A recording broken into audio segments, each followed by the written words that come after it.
Today is the first day of our excursion, and our itinerary includes visiting the beach. But I don't know how to swim. Won't be a problem because we cannot swim there. Then let's fish.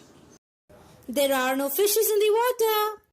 What kind of beach is this? We cannot swim, we cannot fish. Then what's the point of going there?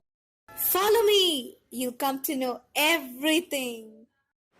From Mediterranean beaches to lush waterfalls, from colorful coral beds to green mountains and ancient desert landscapes, and from snowy peaks to the world's lowest sea at the foothills of the Judean desert, where rare and unexpected occurrences catapult innumerable questions from human minds, many of which we have an answer to. In the depth of Israel lies the Judean desert, 53 miles long and 15 miles wide. Running through this barren stretch of land is the Great Rift Valley.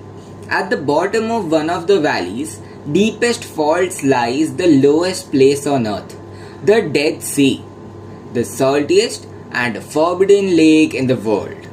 Any animal that dares to drink here will suffer a painful death. Aquatic animals like fishes and plants simply cannot thrive in this extreme environment. However, there are minuscule quantities of bacteria and microbial fungi in the water. Dead Sea, such a gothic ring to the name. Well, I'm sure you will not picture this to be your ideal vacation spot.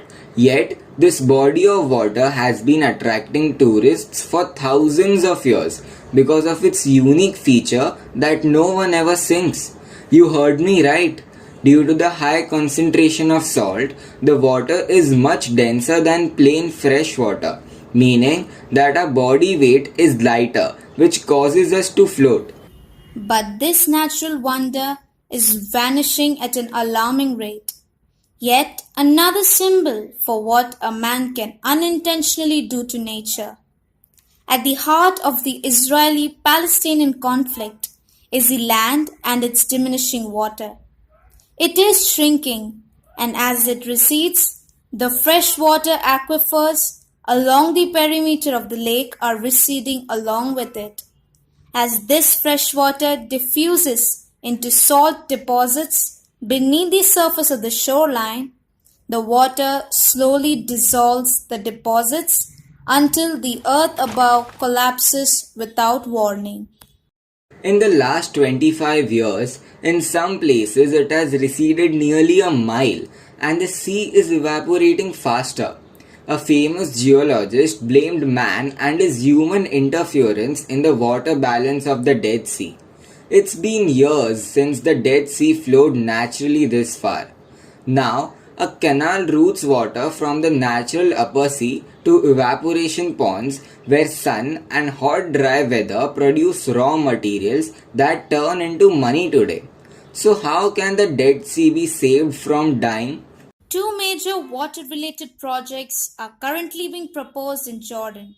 One option is the Med-Dead Sea Canal project that would pump 45 miles from the Mediterranean Sea to the Dead Sea. The project could correct the drop in the level of the Dead Sea observed in recent years. Another project called the Red Dead Canal project that would actually send water uphill some 140 miles from the Red Sea's Gulf of Aqaba in Jordan. The World Bank is spending $1.25 billion for this project. Some say that political motives are involved. The Red Dead Canal is supposed to be a joint Israeli, Jordanian and Palestinian project. Experts say that introducing seawater here could cause gypsum crystals to form and bacteria to grow. Instead, some experts say a more natural option is available, even though it would require importing and desalinating water. This is Kahan and Jeffna with the Dead Sea Report. In the divided region, the solutions are disputed and costly. It might take a modern day miracle to save the death of the Dead Sea. In the end, who will pay the price for this water? Only time will tell.